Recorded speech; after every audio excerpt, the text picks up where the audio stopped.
Hello guys, मेरे तरफ से जुम्मा मुबारक हो।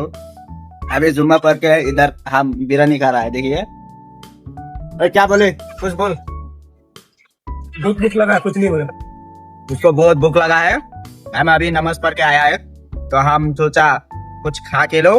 अभी हम बिरयानी खा रहा है इधर। हम इधर गोरीमेरी है, गोरीमेरी जमे मस्जिद में जुम्मा नमाज पढ़ा है। इधर देख सकते हैं हम बिरयानी खा रहा है। हमारे खाने का तरीका यही है, हम गोरीमेरी आता है, बिरयानी खाता है। वो दुकान में वो पूरा भेजी है, देख लीजिए। जो दुकान में खाया वो दुकान है, मालिक, दुकान का मालिक। वो दुकान देखिए मेरे पीछे।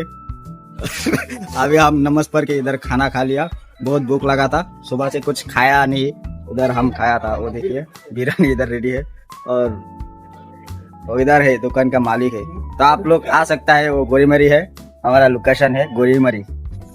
गोरीमेरी मेन टाउन में आ चाहिए और खाना खाइए। तो पीछे खाना खा रहा है, देखिए।